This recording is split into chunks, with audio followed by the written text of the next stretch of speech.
El último examen que tenemos en el curso de comunitario, ¿no? Entonces, vamos a desarrollar algunas semanas que desarrollan este tema. En este caso, vamos a desarrollar la vigilancia epidemiológica activa con una mirada en la comunidad, ¿no? Entonces, ustedes saben que la vigilancia epidemiológica es un proceso que es continuo, ¿no? Donde hay una recolección de datos, también hacemos un análisis, una interpretación, ¿no? Y al final todo ello sirve para tomar decisiones sanitarias, pues, ¿no? En cambio, la vigilancia pasiva espera pues la notificación de los establecimientos, ¿no? Entonces, la tía sale a buscar los casos en la comunidad, en salud comunitaria, y la vigilancia activa es clave, ¿no? Cuando hay sospechas de brotes o de su registro, ¿no? Hay una diferencia operativa, pues, ¿no? La pasiva es esperar el reporte y la activa es identificar los casos antes de que lleguen a- al servicio, pues, ¿no? Entonces, ¿cuál es la principal diferencia entre la vigilancia activa y pasiva, ¿no? Bueno, ya ahí lo mencionamos, ¿no? La activa busca la causa en la comunidad y la pasiva espera todavía la notificación. Y cuando nosotros tenemos una sospecha inicial de brote, ¿no? Eh, un brote, pues tenemos que saber qué cosa es un brote, pues, ¿no? Indicamos pues que un brote se sospecha cuando los casos observados, ¿no? Superan lo esperado para una población, ¿no? O sea, recuerden que siempre va a haber una sala situacional epidemiológica en cada establecimiento, y entonces ahí se va a ver cuál es la curva normal de desarrollo de las enfermedades que casi siempre van a ser prevalentes en esa zona, ¿no? Entonces, cuando nosotros vemos que uno de los indicadores está subiendo más de lo esperado, entonces estamos hablando de un brote, pues, ¿no? Entonces sospechamos que los casos están superando lo que se estaba esperando para ese año en la población. Y eso pues tiene que ser en un lugar y un periodo definido, ¿no? O sea, no basta ver varios casos, ¿no? Debemos comparar con la frecuencia habitual, ¿no? Porque a veces puede ser que una semana hubo más casos que en la siguiente, pero si vemos la frecuencia habitual, pues eso es un pico nada más y lo demás está bien, ¿no? Entonces, los criterios epidemiológicos también van a incluir, ¿no? El tiempo, el lugar y la persona, ¿no? Entonces, es importante que quede claro en ustedes. Hay términos que tienen que quedar muy claro. Cuando nosotros sospechamos de un brote, ¿no? Entonces ya sabemos, ¿no? Cuando los casos esperados estamos observando, disculpen, cuando los casos que estamos observando superan los casos que nosotros estamos esperando, ¿no? Y acá otro concepto que debe claro es la definición operacional de un caso, pues, ¿no? Entonces, la definición operacional permite, pues, decidir quién será contado como un caso durante la investigación, ¿no? Entonces, esa definición operacional es, pues, los puntos claves para nosotros podamos definir este punto, ¿no? Entonces, ¿qué tiene que incluir? Criterios clínicos, persona, lugar y tiempo, ¿no? Entonces, eso nos permite a nosotros uniformizar una búsqueda y, sobre todo, evitar incluir casos que no pertenecen al evento, ¿no? Y aquí radica esa importancia, por ejemplo, en el COVID, ¿no? Y ahora usted lo ve en el dengue, entonces hay caso sospechoso, caso probable, ¿no? Entonces, caso definitivo. Y tiene un criterio, pues una definición operacional, el caso de ella, ¿no? Entonces, importante, ¿no? Saber qué componentes debe tener una definición operacional de caso, ¿no? Lo ya hemos dicho, ¿no? Debe tener criterios, pues, ¿no? Entre ellos clínicos, los criterios de las personas, el lugar y el tiempo también, porque hay que ver en las enfermedades la línea de tiempo que se hace, ¿no? ¿No? Después está pues la búsqueda activa comunitaria y las fuentes locales que tenemos que tener presentes en ello, ¿no? Entonces, no, entonces vamos a ver que la búsqueda activa no se limita nada más al establecimiento, ¿no? Eso creo que usted ya lo tiene bien claro, ¿no? Que va a incluir las viviendas, las escuelas, los mercados, las boticas, los líderes comunitarios, ¿no? Los agentes comunitarios que en sí trabajan con el establecimiento. Y también en la búsqueda activa vamos a escuchar los registros locales, ¿no? Esto permite detectar pues que los casos no notificados, ¿no? Y pues sí tenemos que orientar las medidas de control, ¿no? Eso es importante. Entonces, ¿cuál es el objetivo principal de la búsqueda activa comunitaria, ¿no? ¿Cuál es su objetivo cuando hacemos esa búsqueda activa, ¿no? De detectar los casos no notificados y fuentes de transmisión, pues, ¿no? Y eso es lo que hace muchas veces cuando tenemos un brote o un caso que recién se notifica, ¿no? Entonces nosotros tenemos que hacer una búsqueda activa, ¿no? Para buscar si es que no hay otros casos cerca que no hayan sido notificados, ¿no? O si encontramos en fuentes de transmisión, ¿no? Después está la tasa de ataque y análisis de exposición, pues, ¿no? Entonces, la tasa de ataque, ¿qué hace la tasa de ataque? Mide, pues, ¿no? La proporción de personas expuestas que enferman durante un brote, ¿no? Entonces, la proporción de personas que enferman durante un brote, eso mide la tasa de ataque, ¿no? ¿Para qué nos sirve? Porque nos permite comparar grupos expuestos y no expuestos para identificar, pues, una probable fuente de infección, ¿no?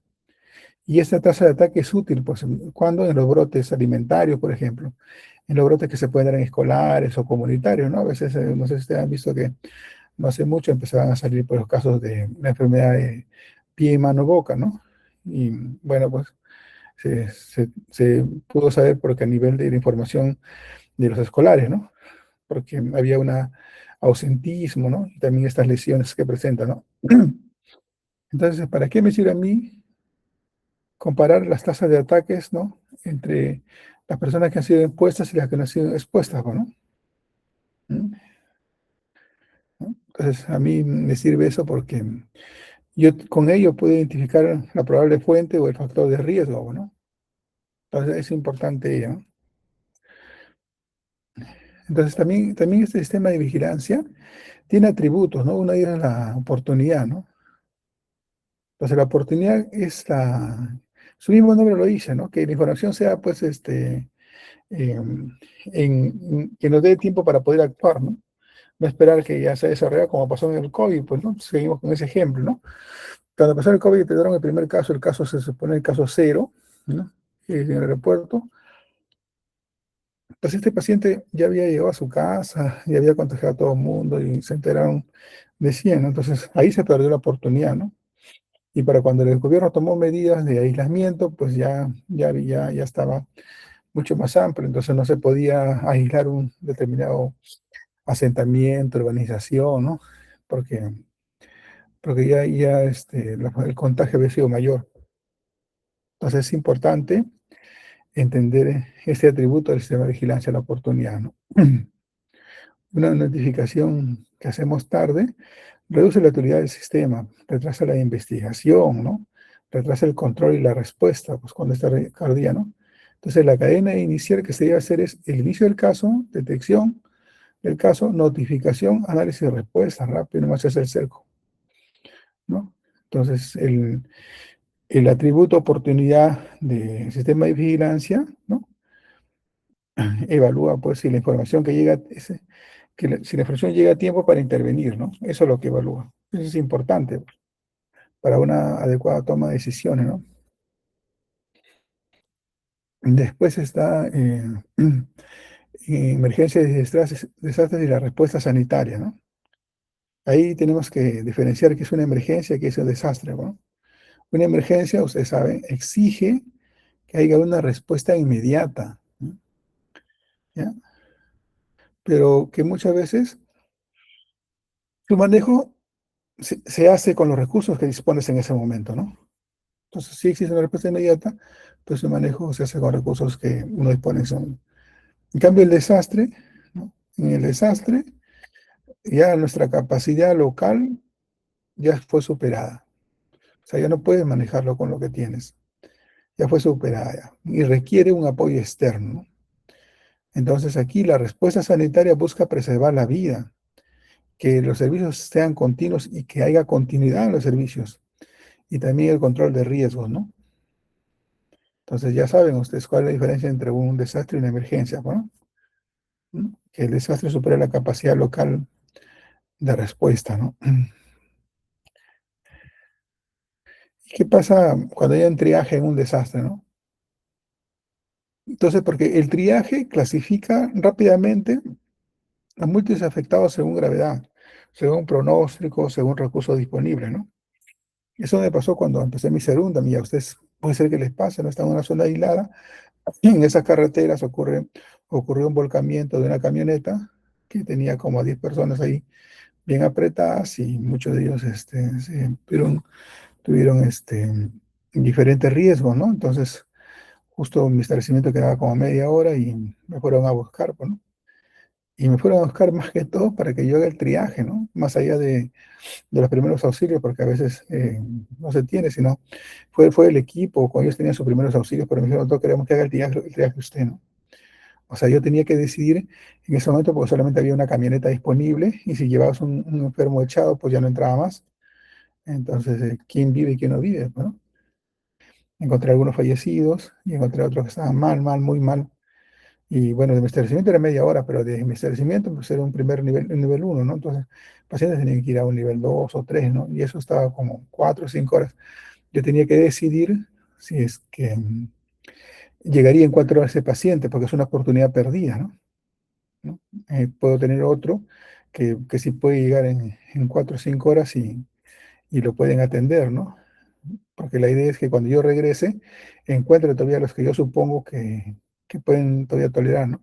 Pero si el que llevo se me muere y regreso y el que supuestamente iba a traer en segunda vez también se murió, pues entonces en realidad es difícil tomar esa decisión, pero lo tienes que hacer, ¿no? Entonces, por ejemplo, entonces ese es el triaje de desastre, ¿no? Nosotros clasificamos rápidamente a múltiples afectados según la gravedad, según el pronóstico, según los recursos disponibles, pues, ¿no? Entonces ahí no se atiende por orden de llegada, ¿no? Que yo llegué primero, que yo estoy más mal, no. Sino por prioridad sanitaria, es el término, ¿no? Prioridad sanitaria, ¿no? Entonces aquí el objetivo es salvar el mayor número de vidas con los recursos que tienes. Así es simple, ¿no? Entonces, ¿cuál es ese objetivo del triaje en desastres? ¿No? Priorizar la atención para que nosotros usemos eficientemente los recursos y salvar más vidas. Ese es el objetivo del triaje en desastres, ¿no? ¿No? Y también existe, pues, en el mismo desastre, en las mismas emergencias, la evaluación del daño, pues, ¿no? El análisis de las necesidades y la capacidad operativa local, pues, ¿no? Entonces, aquí hay un término que es muy importante que ustedes lo conozcan, ¿no? Y es parte del título, ¿no? Evaluación de daños, análisis de necesidades, capacidad operativa local, ¿no? Que es el término EDAN, ¿no? En el EDAN, pues, identifica los daños, ¿no? Identifica las necesidades y los recursos disponibles tras un evento, ¿no? Entonces le dan, evalúa pues la infraestructura, evalúa la población afectada, el agua, saneamiento, los alimentos, los medicamentos, el personal, ¿no? Entonces permite pasar de una respuesta improvisada a una respuesta organizada, pues, ¿no? Porque le dan es un proceso, ¿no? Para estimar eso, ¿no? Entonces, ¿para qué nos sirve el EDAN entonces a nosotros? Para estimar pues, los daños, las necesidades y los recursos disponibles, ¿no? Términos que tienen que quedar claros, porque en una emergencia no estamos libres. Ustedes han visto que en Venezuela había un terremoto. Dios quiera que no haya acá, pero puede ser que haya en Ica, puede ser que haya en algún departamento nuestro y los equipos van a ir, ¿no? Y muchas veces somos invitados, personal de salud, y tenemos que estar ahí, ¿no? Por salvar una vida, que es parte de nuestra formación, ¿no? Entonces hay un plan institucional de emergencia, ¿no? O sea, un plan que se hace en el establecimiento de salud, ¿no? Para conocer pues, los corredores, las vías, los lugares seguros, ¿no? Y ese tema, ¿no? Entonces el plan institucional, ¿qué va a hacer, no? Tiene un propósito, ¿no? ¿Qué hace? Organiza los roles, ¿no? Eso es lo primero que hace. Organiza las rutas, las áreas las organizan, la comunicación. Por eso es cuando los bomberos van a un lugar institucional, se fijan pues si está ancho, si realmente va a haber acceso para que pasen, ¿no? Por eso es que hay criterios para hacer las medidas, pues no se hace al azar o al desarrollo por el momento, ¿no? Entonces es importante eso porque si no va a ingresar, si no va a ser accesible, entonces, el plan institucional hace eso, ¿no? Organiza los roles, las funciones de cada uno, las rutas de evacuación, las áreas comunes, la comunicación, cómo se da la coordinación antes de que ocurra el evento, pues, ¿no? Se hace el plan institucional, ¿no? E inclusive ahí también se incluye, pues, las diferentes simulaciones que se va a hacer, ¿no? Así como se hace a nivel nacional los simulacros, ¿no? que es una forma de decirte, mira cómo se va a hacer, vosotros hay que tomar la seriedad respectiva, ¿no? A veces salimos con el celular, no nos importa lo que dice, ¿no? Pero yo, si ustedes se dieran cuenta, la persona que está en simulacro, si empieza a medir el tiempo que le demora en salir algo que uno pareciera que lo sabe de memoria, pero que en ese momento cuando realmente ocurre, sí necesitas saber el tiempo que te demora, entonces puedes tomar decisiones y conocer la ruta de evacuación, o si ya te agarró, como se dice, a lo menos conocer cuál es la zona segura donde te tienes que apegar a la columna, así para evitar el riesgo que te mueras, pues, ¿no? O te aplaste, y tantas otras formas, ¿no? Entonces ahí recién nos damos cuenta de esa importancia. Entonces es importante ir conociendo los lugares. Entonces, este plan pues tiene un valor importante porque ahí es lo que se reduce es la improvisación, ¿no? Y protegemos al paciente, al personal, los servicios esenciales. Bueno, pues el servicio esencial colapsa, imagínense, ¿no? Entonces, ¿cuál es el propósito principal de este plan institucional de emergencia? ¿No? Organizar las respuestas antes del evento y reducir la improvisación, ¿no? En base a esta organización de roles, rutas, área de comunicación, coordinación antes de ocurre el evento y todo ello, ¿no? También hay otro tema que es el en emergencias y desastres, que es la gestión del riesgo, pues, ¿no? La amenaza, la exposición, la vulnerabilidad y la capacidad de respuesta, bueno, esa es la cuestión. Entonces, el riesgo en salud no depende solo del evento natural, ¿no? O como dicen, antrópico, ¿no? ¿No? Sino también de la interacción entre varios componentes, pues, ¿no? Entonces, el riesgo va a aparecer porque hay cuatro elementos, ¿no? La amenaza, la exposición, la vulnerabilidad y la capacidad de respuesta, ¿no? Y tienen que conocerlo eso ustedes. La amenaza, ¿qué es la amenaza? Es el evento potencialmente dañino, ¿no? ¿No? ¿Cuáles de ellos? Un sismo, una inundación, un incendio, una epidemia, ¿no? Son amenazas, ¿no? O inclusive un evento químico también, ¿no? ¿Cuál es la exposición, no? Se refiere a las personas, a la vivienda, a los servicios, a las instituciones ubicadas en la zona donde el evento puede causar daño, pues todo eso, o sea, el área, ¿no? El área lo que están involucrando, ¿no? La vulnerabilidad, ¿a qué se refiere con vulnerable? O la vulnerabilidad en el tema de gestión de riesgo, expresa qué tan frágil es una población, pues, ¿no? O qué tan frágil es la infraestructura frente al evento, ¿no? Inclusive ya está catalogado los establecimientos de salud, ¿no? El nivel que responderían ante una emergencia o si colapsaría, ¿no? Y la última vez que hice una exposición al respecto, me recuerdo que estábamos en 82% de establecimientos que colapsarían ante un sismo de magnitud, ¿no? Imagínense, el lugar que tiene que ayudarte está colapsado. Y lo otro también importante es la capacidad de respuesta, ¿no? Entonces la capacidad de respuesta, ¿no? Es el conjunto de los recursos, ahí incluye, pues, ¿no? Los recursos, la organización, la preparación disponible, ¿no? Para que podamos nosotros prevenir, responder o recuperarse, pues es importante, ¿no? Entonces, no basta con decir hubo un desastre donde ocurrió un sismo, sino un sismo se convierte en desastre cuando encuentra población expuesta, ¿no? Bueno, sin citar que haya sido un sismo, pero si ustedes recuerdan el hecho de Mesa Redonda, ¿no? Cuando hubo este incendio con los juegos artificiales, ¿no? Y la mayoría de gente murió porque cerraron las puertas, ¿no?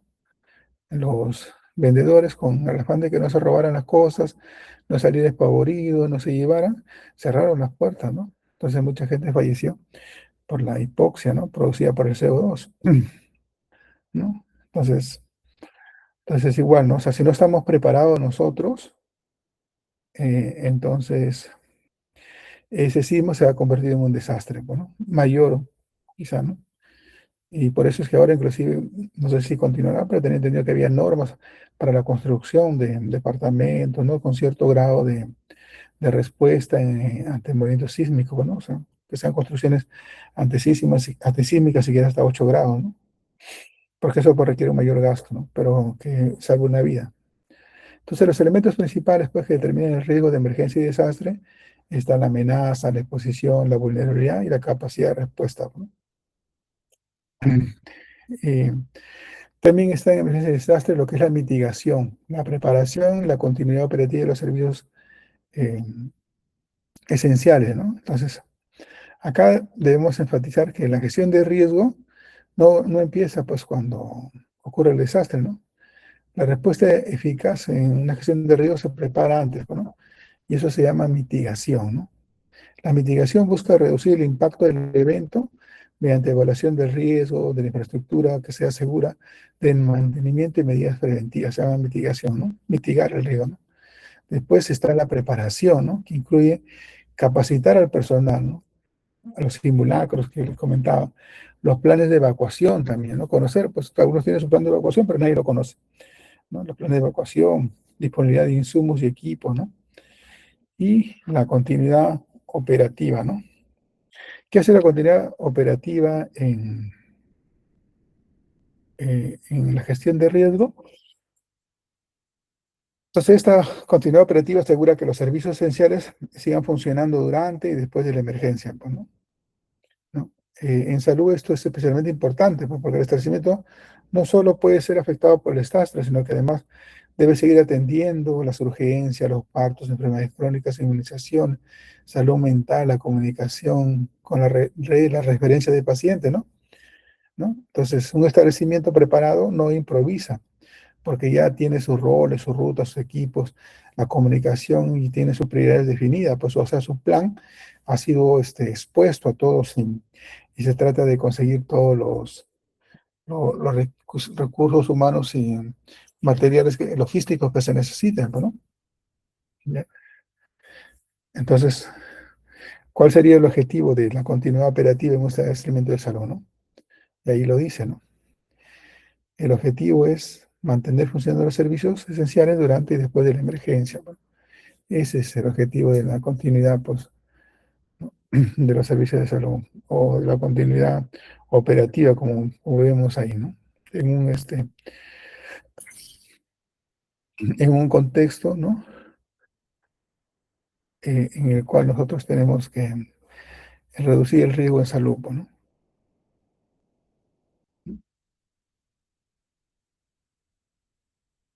Muy bien. Pasamos a salud ocupacional, ¿no? Y ahí, pues, hay los términos que también tienen que ver, pero más orientados a lo ocupacional, ¿no? ¿Qué es peligro, riesgo, exposición ocupacional, ¿no? Entonces, acá hay diferenciar estos tres conceptos que suelen a veces confundirse, ¿no? El peligro viene a ser la fuente, ¿ya? La fuente es la situación o el acto con potencial de que se pueda causar daño, ¿no? Por ejemplo, una aguja contaminada es un peligro, ¿no? Porque tiene potencial de causar daño, ¿no? Por ejemplo, una sustancia química, una máquina sin protección, o también una postura forzada que estemos ahí sentados doblados, ¿no? ¿Qué es el riesgo? Bueno, ahora, ¿qué es el riesgo, no? El riesgo es la probabilidad de que ese peligro, ¿no? Produzca daño, considerando la frecuencia de exposición, la intensidad, la duración, las condiciones de control, bueno. Como por ejemplo cuando estamos expuestos a los ruidos ahí en la calle, ¿no? ¿Qué probabilidad de que nos deje sordo, nos produzca una hipoacusia, bueno? O altere nuestra salud mental también, ¿no? ¿Y qué es la exposición, no? La exposición ya viene a ser el contacto del trabajador con el peligro, pues, ¿no? ¿No? Mientras que el riesgo es la probabilidad y mientras que el peligro es la fuente, ¿no? Es la situación, la exposición es el contacto del trabajador con el peligro, ¿no? Entonces, un mismo peligro puede generar diferentes niveles de riesgo, o sea, que tener presente, ¿no? Por ejemplo, no es lo mismo manipular una aguja con una técnica segura, con guantes y un contenedor rígido, que hacerlo sin protección y protocolo, ¿no? O sea, el peligro es la aguja, ¿no? Pero nosotros cómo lo manipulamos, va a haber diferentes exposiciones, ¿no? Entonces va a haber diferentes riesgos, ¿no? Entonces, ¿cuál es la diferencia entre peligro y riesgo ocupacional, ¿no? Ya lo decimos, ¿no? Entonces, el peligro es la fuente potencial del daño y el riesgo es la probabilidad de que ese peligro cause daño, ¿no? Y la exposición es la manipulación, es el contacto con el peligro, ¿no? Muy bien. Después vamos a hacer la jerarquía de controles en salud ocupacional, ¿no?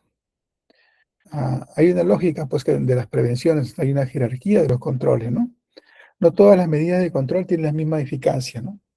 La medida más efectiva es la eliminación del peligro. Si ese peligro nosotros no lo podemos eliminar, se busca la sustitución, ¿no? O sea, reemplazamos el agente del proceso por otros menos peligrosos, pues, ¿no? Luego viene los controles, pues, ¿no? De ingeniería que le llaman, ¿no? Que modifican, pues, el ambiente o el equipo, ¿no? Como la ventilación, la barrera física, ¿no? Los dispositivos de seguridad, ¿no? Entonces, ¿no? O también el aislamiento del peligro. Después de estos, los controles, después de estos, están los controles administrativos, ¿no? ¿Cuáles son? Los protocolos, la rotación del personal también, ¿no? La señalización, la capacitación y organización del trabajo, ¿no? Y al final, al último, es el equipo de protección personal, ¿no? Que es importante ese equipo de protección, ¿no?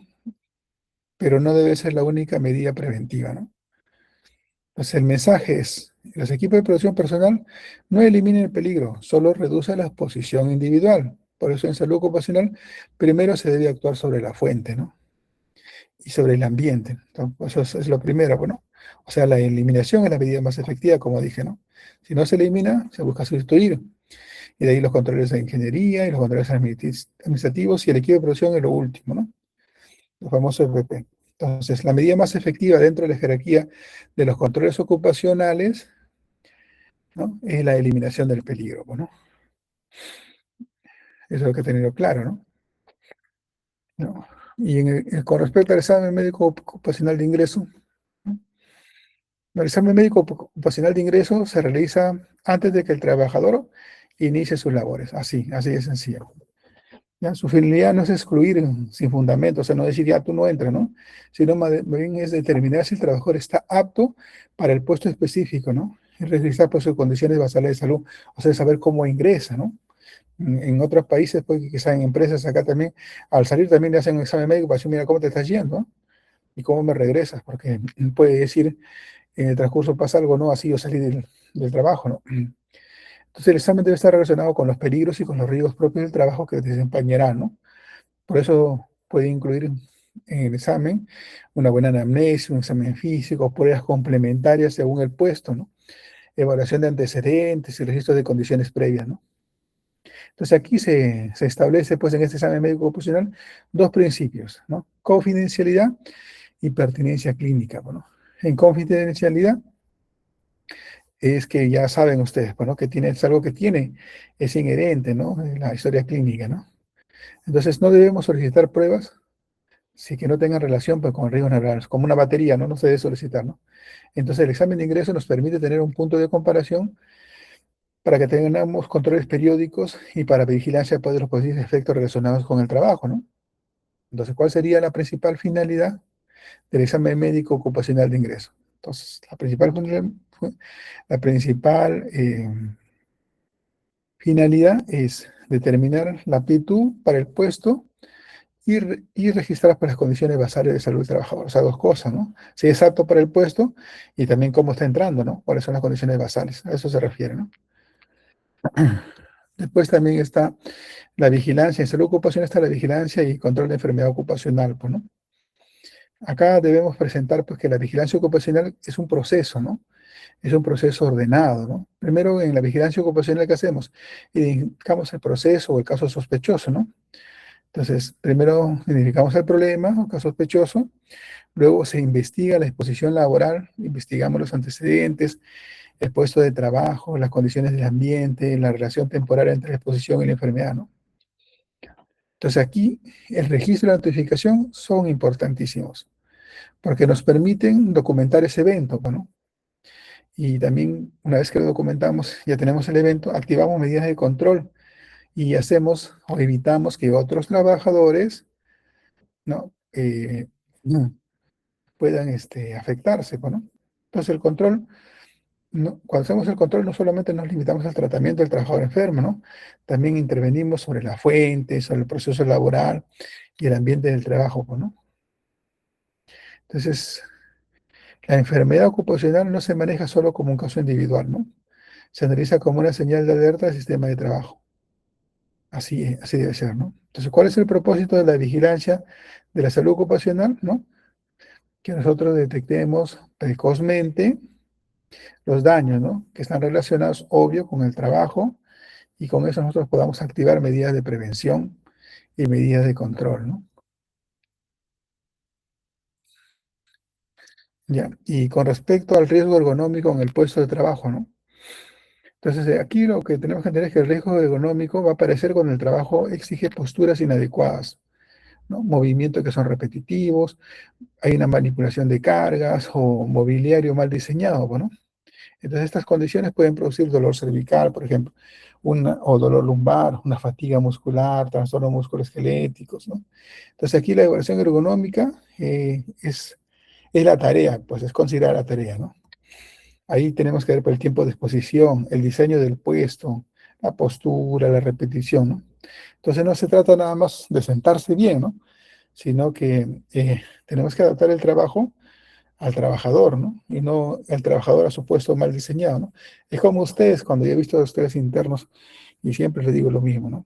Cuando usted tiene un paciente para suturar, lo primero que hacen, acomodan bonito al paciente y ellos se doblan, se doblan en X, no saben cómo, ponen por acá la riñonera, por acá la gasa, por acá las suturas, están medio doblados y a veces su cuerpo para acomodarse porque la herida no se adecua a tu sutura, a tu mano te adecuas, lo haces mal, pues, ¿no? Y lo haces mal porque lo primero es que te acomodas tú y el paciente se tiene que acomodar a tu cuerpo para que tú lo hagas bien, no al revés, ¿no? El paciente tú ya lo acomodas bien de acuerdo a cómo tú te pones, dónde está tu silla, dónde está tu mesa de curaciones y todo lo demás. Siempre les digo eso, ¿no? Primero te acomodas tú, porque si no terminas mal, terminas prácticamente con dolor lumbar por la mala posición o postura, ¿no? ¿No? Entonces, la postura, pues en este caso, claro, ergonómico, regresamos a lo mismo, y una postura incorrecta y correcta, ¿no? Para explicar que inclusive pequeños cambios, como la altura de la pantalla, por ejemplo, o el apoyo lumbar, o la posición de nuestros codos, o los pies apoyados a distancia adecuada, reducen pues la carga biomecánica, ¿no? Entonces, ¿cuál es el principal objetivo de la ergonomía laboral? Esa es la pregunta, ¿no? Entonces, el principal objetivo, ya lo hemos hablado, es adaptar el trabajo al trabajador para reducir el daño pues, musculoesquelético y la fatiga, ¿no? Esa es la idea, ¿no? ¿Ya? Y después está el accidente punzocortante y el riesgo biológico, ¿no? Entonces, esto más que todo es un concepto práctico, ¿no? Un accidente punzocortante expone al trabajador a agentes biológicos, especialmente pues cuando hay contacto con sangre o con fluidos que son potencialmente contaminados, ¿no? Entonces, ¿cuál es la conducta inicial, no? Lavar la zona afectada, no se olviden, ¿no? Antes de ir corriendo a notificar, como hacen el personal técnico de enfermería en algunas ocasiones, ¿no? Viene el paciente de la emergencia y sale corriendo a buscar al doctor, doctor, una emergencia. El doctor sale rapidito también y le está preguntando en el camino, ¿cuánto tiene frecuencia cardíaca? ¿Cuánto respiratoria? ¿Su temperatura? Y el paciente dice, no, lo que pasa es que vino el familiar y me dijo que era una emergencia y salí corriendo y sale, doctor, lo primero para que usted le vea, pero ahí está, ¿no? Entonces, un accidente punzocortante expone el trabajo de agente biológico, ¿no? Si hay con sangre, fluido. Entonces, la conducta inicial incluye lavar la zona, eso lo tienes que hacer, ¿no? Y otro ejemplo es en los quemados también, ¿no? Lo traen el quemadito de su casa porque le pusieron ahí un tomate y lo traen y ni siquiera se dedicaron a echarle agua, lo traen que se sigue quemando ahí. ¿Me entienden el concepto eh, de la quemadura química en las quemaduras que ocurren, ¿no? Que no saben que todavía el proceso de daño tisular continúa, entonces tienes que seguir con el agua ahí. Algo tan sencillo que podíamos hacer y después está más quemado o la herida es mayor porque no actuamos en esos 15 minutos valiosos. Entonces ya saben, la conducta inicial, la evaluación afectada, reportar el accidente, evaluamos el riesgo, identificamos la fuente cuando sea posible, ¿no? Y aplicamos el protocolo que tengamos, ¿no? De la institución, ¿no? Entonces también tienes que saber que el seguimiento no termina pues con el lavado de la herida, ¿no? Se va a requerir una evaluación del médico, registro del evento, posible profilaxis según el riesgo, ¿no? Los controles serológicos, el seguimiento posterior, ¿no? Acá también debemos explicar, pues la prevención es importante, ¿no? Que no se reencapucha las agujas, eso ya ha quedado obsoleto, ¿no? ¿No? Lo que tiene que hacer es eliminar el punzocortante en contenedores rígidos, ¿no? O sea, respetar las normas de bioseguridad. En estos casos, cuando nosotros manipulamos objetos punzantes, tenemos que usar nuestra EPP y capacitar al personal, ¿no? No podemos confiar, ¿no? Entonces, ¿cuál es la conducta inicial correcta ante un accidente punzocortante ocupacional? Lavar la zona, reportar el accidente, evaluar el riesgo y seguir el protocolo institucional que ya se dijo, ¿no? Después está en el tema, ya pasamos a salud ambiental, ¿no? Aquí agua, saneamiento y enfermedad diarreica, ¿no? Entonces, acá explicamos la relación directa entre el agua segura, pues, ¿no? Entre el saneamiento, la prevención de enfermedades, ¿no? Sobre todo diarreicas, el acceso al agua potable, ¿no? Y la eliminación adecuada de excretas, pues, ¿no? ¿Qué reducen? Es la transmisión fecal oral, pues, de agentes infecciosos, ¿no? Entonces, la contaminación fecal del agua, o el almacenamiento inseguro, o la falta de lavado de manos, o la inadecuada disposición de excretas, ¿qué hace? Aumenta el riesgo de enfermedades diarreicas, ¿no? Sobre todo, pues, las personas en extremo de la vida, pues, vulnerables, nuestros niños y nuestros adultos mayores, ¿no? O también personas vulnerables que no necesitan, no por la edad, ¿no? Sino porque tienen una comorbilidad, ¿no? Entonces, debemos entender bien claro, ¿no? Que las medidas preventivas no solo son individuales, sino incluyen a mayores, ¿no? Mayores personas, ¿no? Y estas medidas preventivas, en este caso de saneamiento, evitando la enfermedad diarreica, ¿cuáles son? ¿No? Eh, Ahí está la cloración del agua, pues importante, y hay que saber cuántas gotitas vamos a usar, ¿no? Bueno, no es la clase de, pero ustedes tienen que saber la cloración del agua, ¿no? El almacenamiento seguro, ¿no? La higiene de manos, es algo que ya toda persona que vive en una zona donde no hay agua potable, y también los que viven, los que viven en zona con agua potable, tienen que saber lavarse la mano. En el COVID todos se lavaban las manos, hasta aprendían los pasos ahora, ya casi no se ve eso, cuando es una costumbre sana, ¿no? Tenemos que ver que tenga un saneamiento básico adecuado, una educación comunitaria, ¿no? Vigilancia de la calidad del agua, ¿no? Entonces, ¿cuál es la principal vía de transmisión relacionada con el agua no seguro o con el saneamiento deficiente? ¿Cuál es la principal vía para que, ¿no? La transmisión fecal oral, pues, ¿no? Es la principal vía de transmisión, ¿no? ¿No? Para que no haya enfermedad diarreica, pues.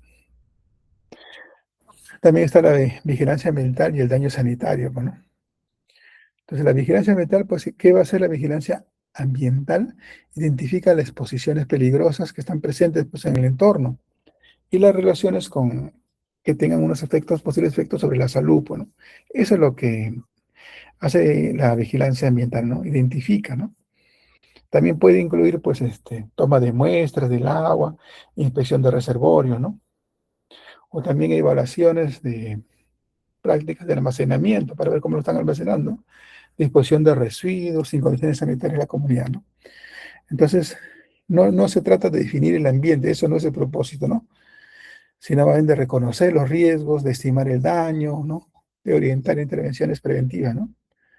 Y eso, pues, en salud comunitaria a nosotros nos va a permitir actuar antes que aumenten los casos de enfermedad, ¿no? Entonces, la idea central es conocer la posición ambiental permite prevenir el daño sanitario. Por eso la vigilancia ambiental es una herramienta clave de salud pública comunitaria, ¿no?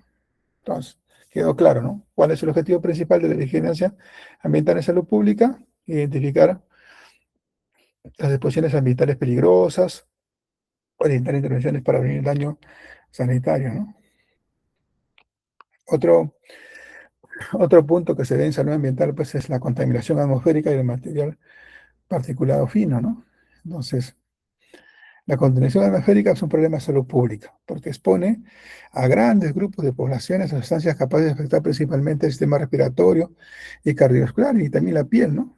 Entonces, este material particulado fino, especialmente pues el PM2.5, es relevante, ¿no? Porque por su tamaño puede ingresar profundamente al aparato respiratorio, ¿no? Entonces no se queda solo en la vía aérea superior, puede alcanzar los bronquiolos, los alveolos, generar inflamación y contribuir pues, a exacerbaciones respiratorias, a enfermedades cardiovasculares, mayor riesgo de personas vulnerables. Mire, pues este particulado fino, ¿no? Que tiene un peso molecular de 0.5, ¿no? Entonces, por eso es importante que se haga pues el análisis ambiental, ¿no? Entonces, el análisis ambiental no se va a limitar pues, a medir el contaminante nada más, ¿no? Hay que identificar la fuente de la emisión, ¿no? La intensidad de la exposición y tiempo de exposición y los grupos susceptibles, ¿no? Hasta hace unos años me acuerdo que me iba al centro de Lima porque ya a veces no voy muy seguido y cuando regresaba, así ha sido un poco tiempo, empezaba a ver mi ropa y mi piel y sentía pues que estaba sucio, estaba contaminado y es porque el mismo ambiente era con harta polución, ¿no?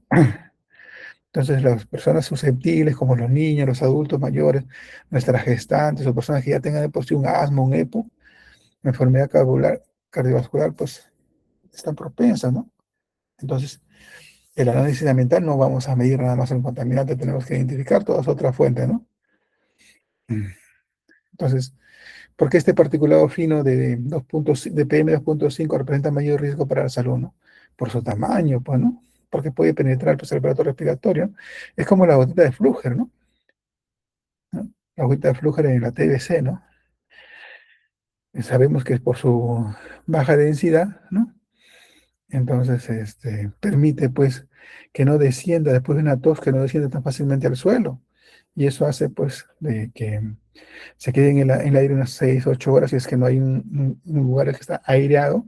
Entonces, la persona que pasa ahí por ahí, pues, se va respirando su gotita de flúor, ¿no?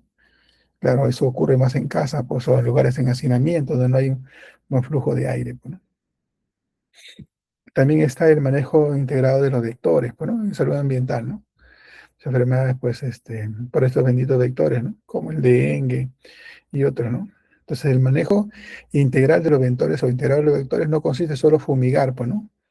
Por eso es que cuando hacemos el dengue, pues nosotros buscamos su criadero, ¿no? Su reservorio, pues donde le gusta, donde va a procrear y va a aumentar, ¿no? Entonces la fumigación es útil, pues, ¿no? En cierto contexto, pero si no se eliminan los criaderos, el problema reaparece, ¿no?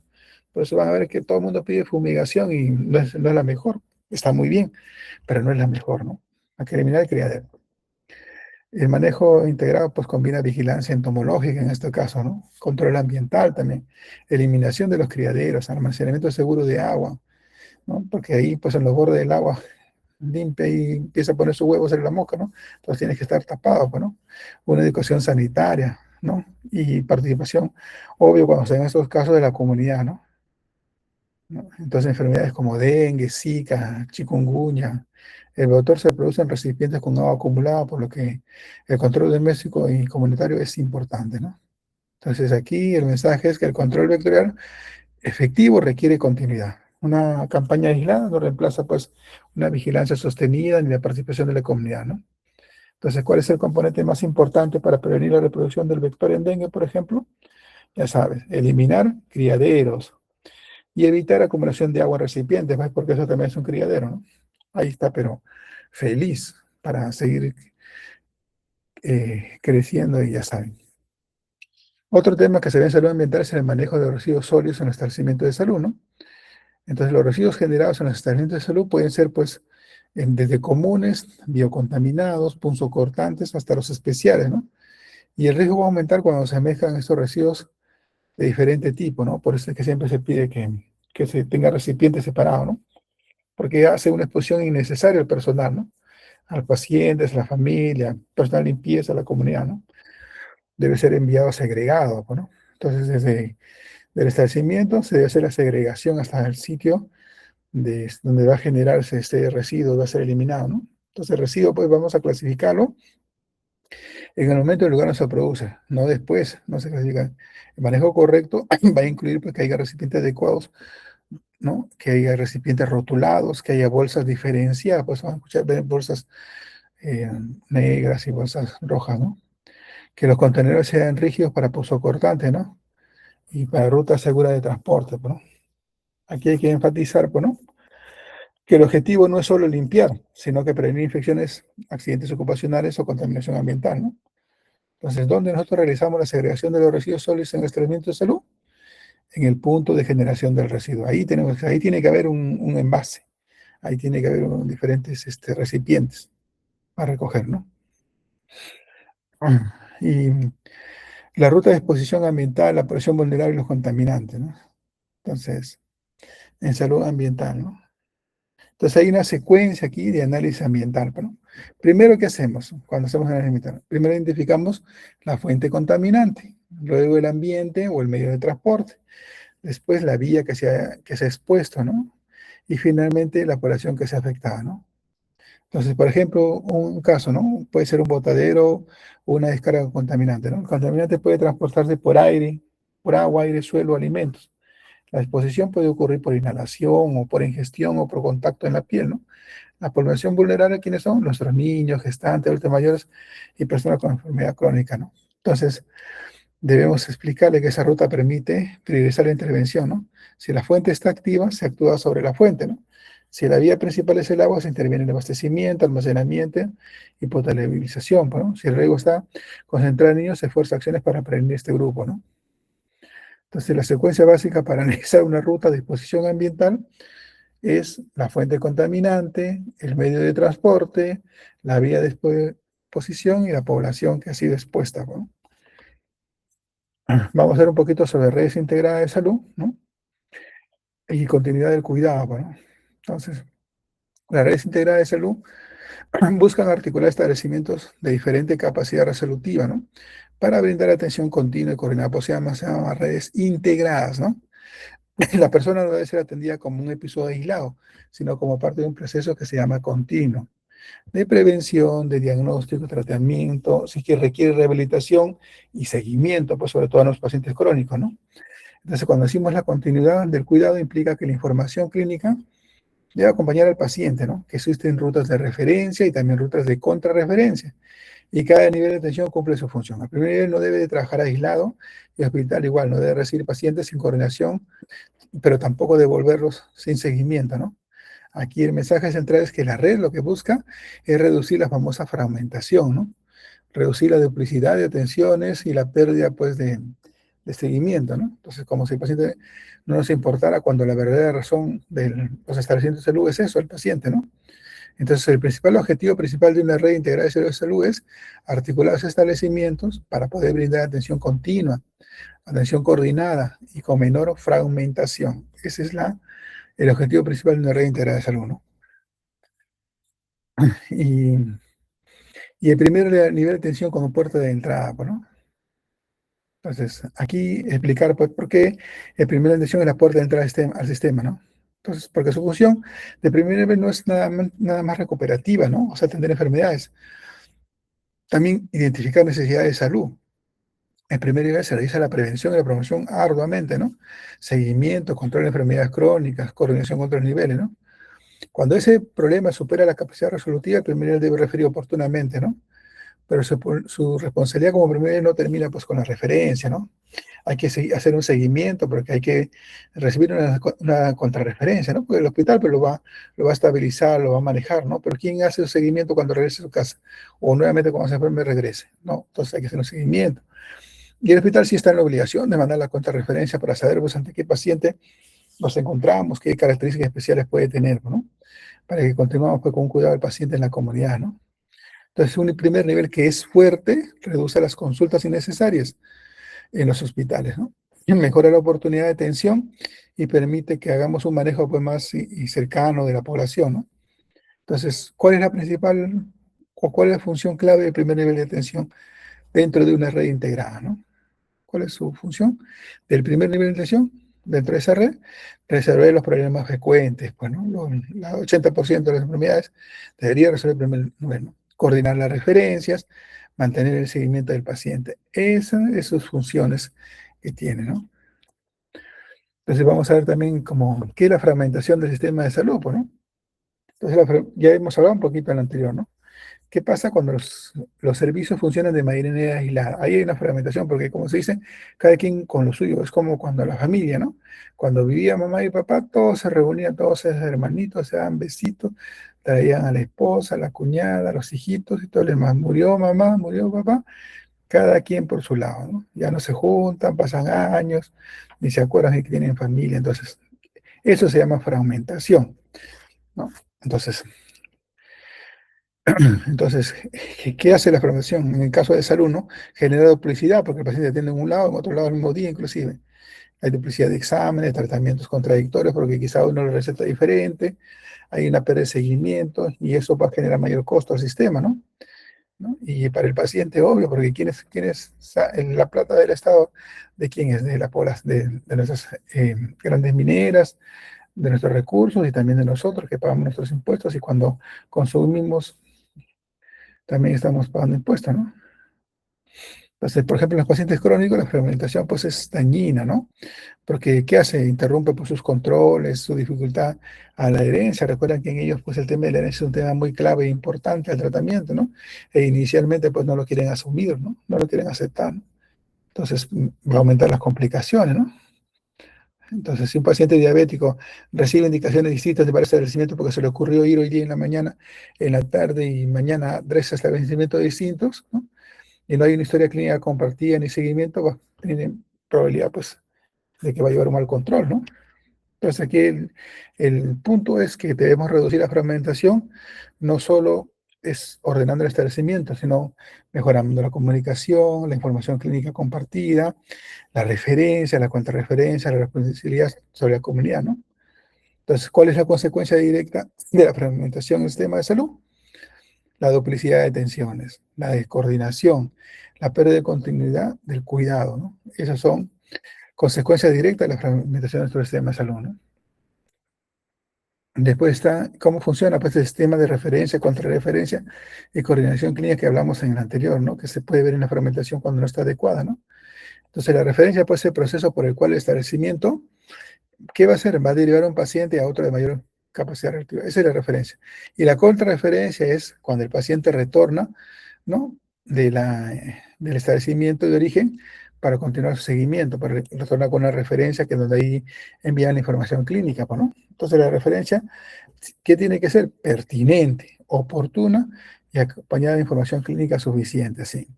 En cambio, la contrarreferencia evita que el paciente quede perdido, ¿no?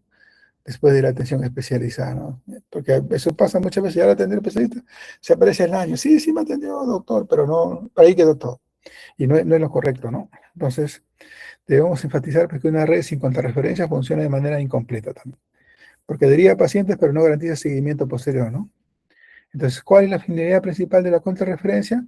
Devolver la información clínica al establecimiento de origen para que el establecimiento continúe con el seguimiento del paciente. Pues no lo va a tratar, pues supone que es un paciente que tiene que ser tratado en un nivel superior, ¿no? Pero continuamos con su seguimiento, cómo está, cómo sigue, toma sus pastillas, llevarle sus pastillas, se está cuidando y esas cosas, ¿no? Después está la resolutividad y la continuidad asistencial, ¿no? En las redes integrales de salud, ¿no?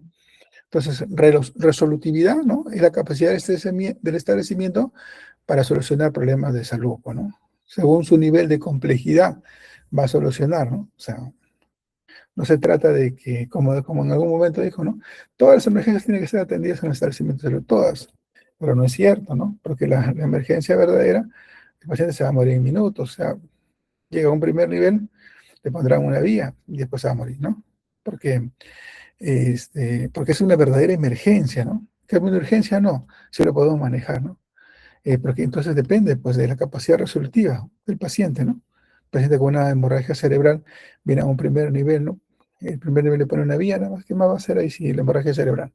Tiene que referirlo, ¿no? Pero esos minutos son oro, ¿no? Son valiosos. No con eso quiero decir que no van a ir al primer nivel, ¿no? Pero si tienen la oportunidad de ir a un establecimiento que también les queda cerca y de mejor complejidad, pues vayan ahí en estos casos, ¿ah?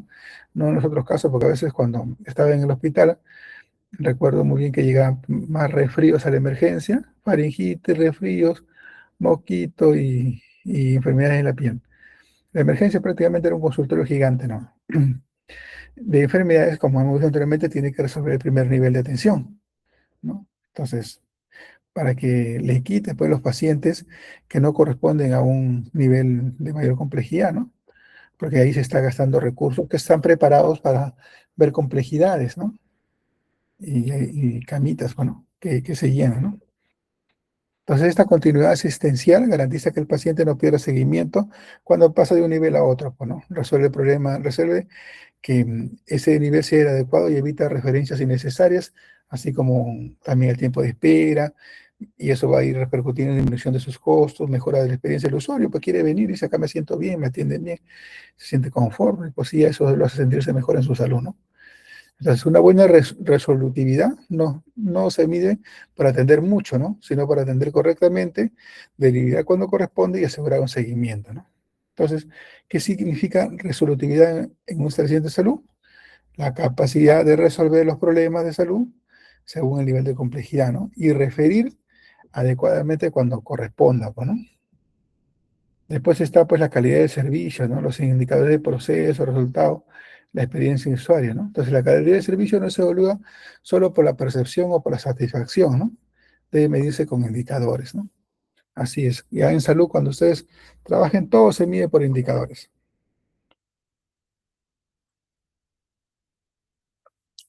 Muy bien. Entonces, ¿cómo medir los indicadores? Hay indicadores de proceso, ¿no? ¿Qué son indicadores de proceso? Los que nos van a evaluar cómo se realiza la atención. O se van a evaluar la oportunidad de las citas, la continuidad del seguimiento, el cumplimiento de los protocolos, la referencia adecuada. Eso miden los indicadores de proceso en todo el camino, ¿no? Y hay indicadores de resultado. ¿Qué son los indicadores de resultado? Evalúan los efectos de la atención, ¿no? ¿Qué efectos? El control de enfermedades que sean crónicas, la reducción de complicaciones, la mejora sanitaria, la disminución de eventos que pueden ser evitables. Eso mide un indicador de resultado, ¿no? Entonces aquí entra a detallar pues la experiencia usuaria, ¿no? Que incorpora pues satisfacción, trato recibido, facilidad del acceso, confianza en el servicio, ¿no? Entonces debe cerrar pues indicando que medir calidad permite pues identificar brechas, ¿no? Y orientar a la mejora continua, ¿no? Lo que no se muy difícilmente puede mejorar de manera sistemática, ¿no? Entonces, ¿qué evalúan los indicadores de resultado en calidad del servicio de salud? ¿Qué evalúan? Los efectos de la atención, eso es lo que están evaluando, ¿no? Cada vez el resultado sobre la salud, ¿no? O sea, cómo va, ¿no? Un control de enfermedad, la reducción de complicaciones o mejoras sanitarias. Eso es lo que miden los indicadores de resultados, ¿no? De proceso, ¿no? Nos estamos recargando sobre lo mismo. Otro punto que también vamos a ver son los objetivos de desarrollo sostenible, ¿no? Entonces vamos a ver salud en todas las políticas, ¿no? Entonces, la salud pues no depende únicamente del sistema sanitario, ¿no? Ya o sea, ustedes lo tienen bien claro. La consulta médica, los medicamentos, los hospitales son importantes, claro que sí, pero muchas causas de enfermedad se originan fuera del sector salud, ¿no? Transporte inseguro, vivienda precaria, mala alimentación, bajo nivel educativo, trabajo informal, ¿no? Contaminación del ambiente, falta de servicios básicos, ¿no? O sea, el hecho de no tener agua, eliminación discreta, ¿no? Mire, están fuera de salud y son situaciones en la cual la salud pues no va a depender nada más del sistema sanitario, ¿no? Entonces, cuando ponen en el enfoque salud en todas las políticas, significa que cada sector debe evaluar cómo sus decisiones como sector afectan a la salud de la población. Es lo que tiene que evaluar, ¿no? Por ejemplo, una política de transporte puede reducir pues, lesiones por accidente, ¿no? Una política de vivienda puede reducir enfermedades respiratorias, ¿no? Una política educativa puede mejorar la nutrición, autocuidado y uso adecuado de servicios, ¿no? Aquí el mensaje es que el médico que trabaja en salud comunitaria debe mirar más allá del establecimiento de salud. O sea, es obligatorio que usted, cuando sea médico de familia, que sea en primer nivel, se relacione con los demás. Entonces, y para eso usted tiene que identificar pues, sus determinantes sociales, ¿no? Y articular acciones con los otros sectores, pues, ¿no? Es importantísimo. Entonces, ¿qué significa cuando decimos salud en todas las políticas, ¿no? Que todos los sectores evalúen el impacto de sus decisiones sobre la salud y actúen para reducir los riesgos, ¿no? Y promover bienestar para eso, ¿no? Y también está la acción intersectorial sobre determinantes sociales, ¿no? Muchos problemas sanitarios, ¿no? No se resuelven solo con con la atención médica, eso lo tenemos claro, ¿no?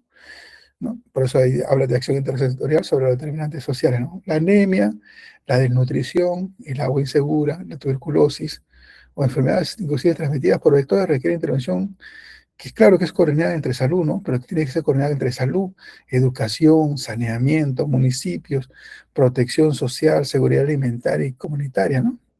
Por ejemplo, si encontramos un niño con anemia, no vas a indicar hierro, ¿no? También se debe revisar su alimentación. El acceso si tiene alimentos ricos en hierro, ¿no? Se tiene que revisar parasitosis, porque sabemos que hay parásitos que le gusta y hacer sangrar el intestino microscópicamente y producen anemia, ¿no? Controles de crecimiento, ¿no? Tenemos que evaluar. Educación familiar, agua segura, seguimiento comunitario, hay tantas variables, ¿no? Que tenemos que revisar cuando encontramos un niño con anemia, ¿no? Pero si cada uno de estos sectores o variables trabaja por separado, la intervención pierde fuerza, ¿no? Entonces aquí debemos recalcar que la acción intersectorial tiene dos elementos importantes, ¿no? Las metas compartidas y las responsabilidades que estén definidas. Entonces no es solo que yo coordine una reunión, ¿no? Tiene que asigno que qué habrá cada área, ¿no? En qué plazo y cómo se evaluará. Pues es importante eso. Entonces, ¿por qué esa acción intersectorial es necesaria para que nosotros actuemos sobre determinadas sociedades de salud, ¿no? porque muchos problemas de salud dependen de la educación, de saneamiento, alimentación, protección social, municipio, presión comunitaria, ¿no? Lo que está en la diapositiva y que lo estoy recalcando, ¿no? Después está, pues, algunos objetivos de desarrollo sostenible, ¿no? La interdependencia entre salud, pobreza, educación, ambiente y economía, bueno. Entonces, los objetivos de desarrollo sostenible son como un sistema interrelacionado, ¿no? No se debe enseñar en realidad cada objetivo de forma aislada, ¿no? Por ejemplo, la pobreza afecta a la educación, la vivienda, la alimentación y el acceso a los servicios, lo que hace la pobreza, ¿no? Estas condiciones aumentan el riesgo de enfermarse también. A su vez, la enfermedad, ¿qué va a hacer? Reduce la productividad familiar, aumenta el gasto y puede profundizar su pobreza inclusive, ¿no? Entonces, la educación también mejora la capacidad de comprender medidas preventivas, bueno, reconocer signos de alarma, adherirse a tratamientos y usar servicios de salud, ¿no? Entonces, el empleo digno mejora ingresos y seguridad social, pues, ¿no? Entonces, un ambiente que es sano reduce la exposición a contaminantes, a los vectores, a enfermedades infecciosas, ¿no? Qué importante, ¿no? Entonces, aquí el punto central es que mejorar nuestra salud también mejora nuestro desarrollo económico y social. Por eso, en salud comunitaria, una intervención efectiva debe reconocer que tenemos que tener una relación con salud, pobreza, ambiente, educación y economía, ¿no? Entonces, ¿por qué decimos que estos objetivos de desarrollo sostenible están interrelacionados? Porque un problema en un área, como pobreza o ambiente, puede afectar también a la educación, a la economía, a la vivienda y a la salud, ¿no? Están interrelacionados. Tenemos que trabajar sobre todos ellos, ¿no? Con respecto a las inequidades sanitarias y los determinantes sociales modificables, ¿no? Entonces, aquí tenemos que diferenciar desigualdad de inequidad, ¿ya? Entonces, una diferencia entre estos grupos no siempre es una inequidad, ¿no? ¿Ya? Se habla de inequidad cuando se habla, cuando la diferencia es injusta, acuérdense, cuando la diferencia es evitable y está relacionada con condiciones sociales que pueden ser modificables, ¿no? Eso se habla de inequidad, ¿no? Es injusta, evitable y condiciones sociales que pueden ser modificables, ¿no? Entonces, y aquí hay un ejemplo, dos tipos de barrios que pone ahí pues en la imagen, ¿no? Hay un barrio que tiene hacinamiento, baja nivel educativo, empleo informal, acceso a servicios y mayor riesgo de enfermedad, ¿no? En el segundo, pues hay vivienda adecuada, educación, y están cerca, hay como hacer un paso, ¿no? Solo separa una línea, ¿no?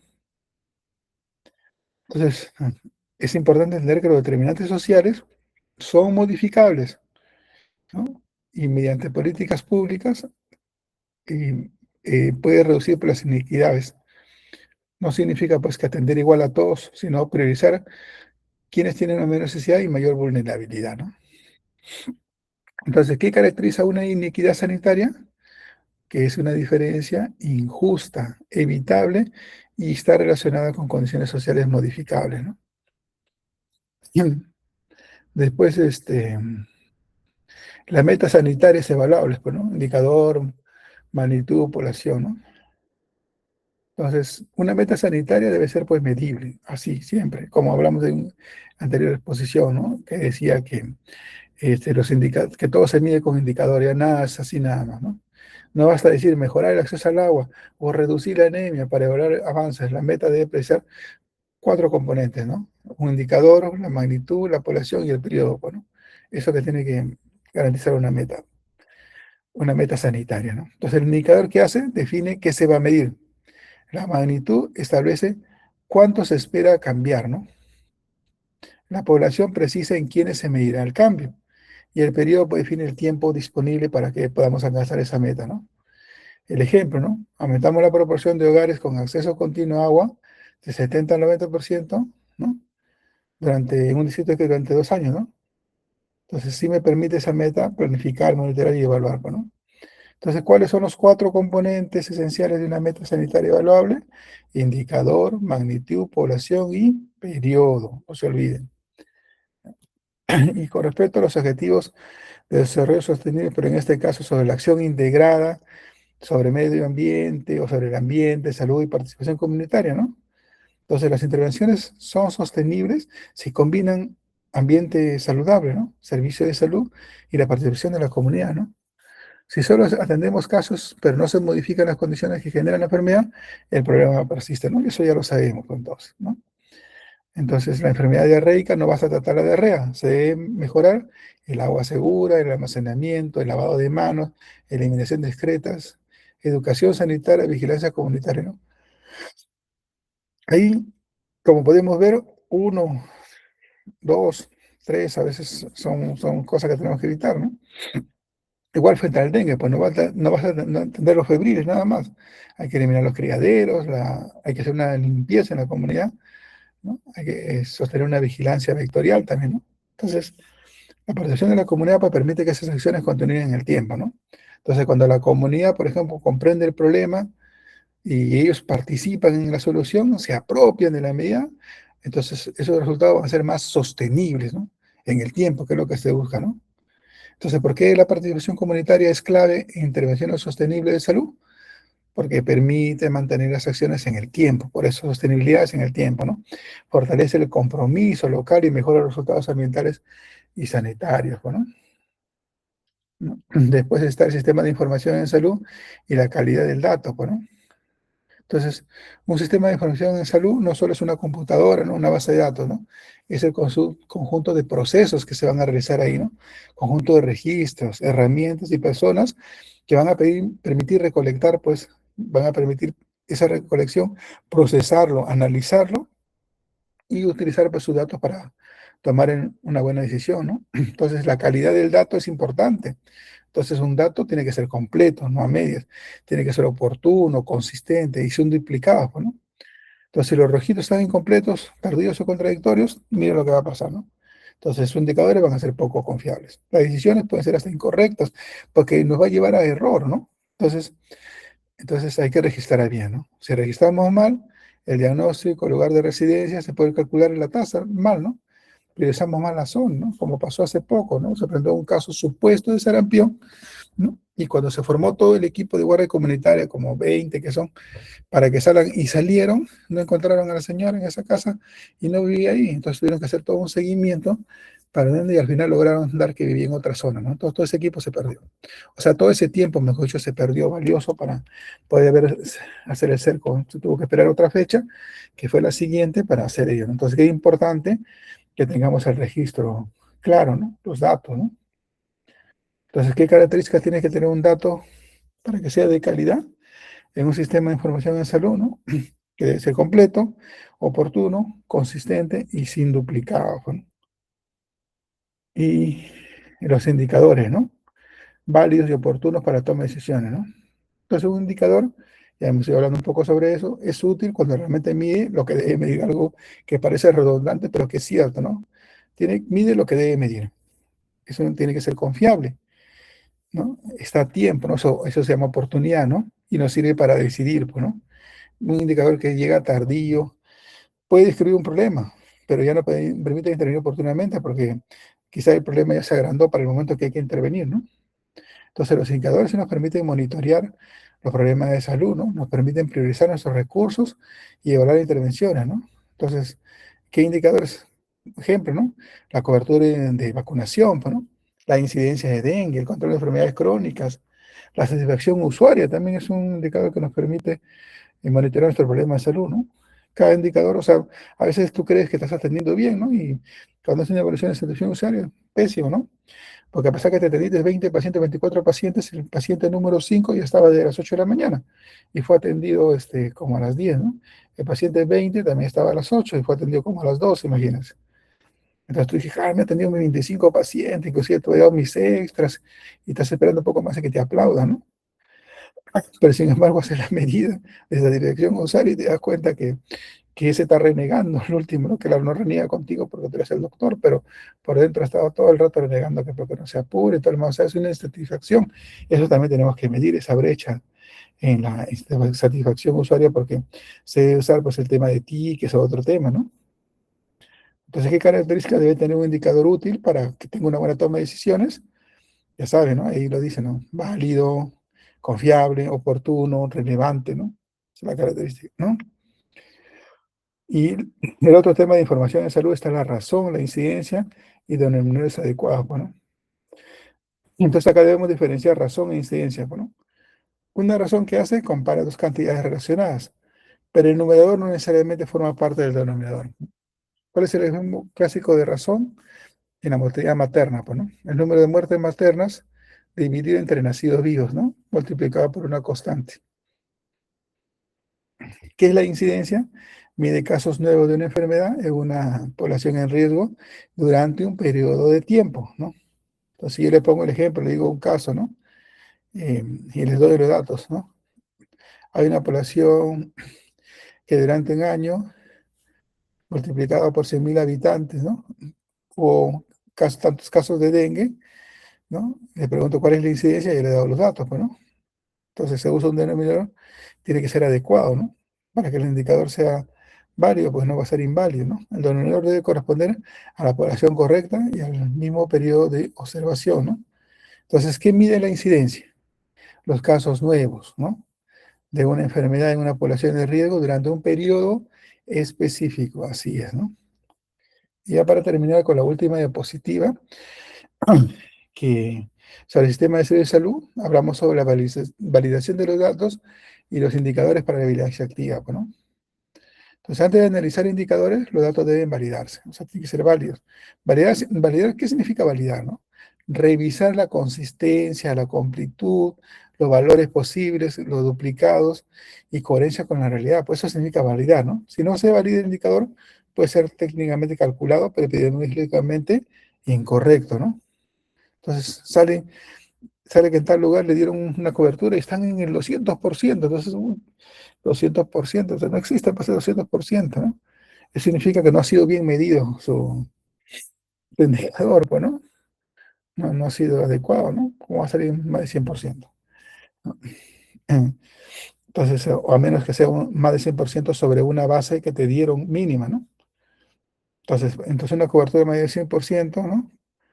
Tenemos que evaluar bien ahí adecuadamente, ¿no? Entonces tenemos que hacer una limpieza de datos para mejorar la confiabilidad de ese indicador, pues, y la calidad de vigilancia, o sea, que mida lo que tenga que medir, ¿no? Entonces, en vigilancia activa, por ejemplo, hay indicadores como indicadores de incidencia de casos, ¿no? Nos permite detectar cambios en la ocurrencia de un evento en el tiempo, ¿no? Por eso, detección solo será confiable si los datos de base son correctos, es importante, ¿no? Entonces, ¿por qué debemos validar los datos antes de analizar indicadores de salud?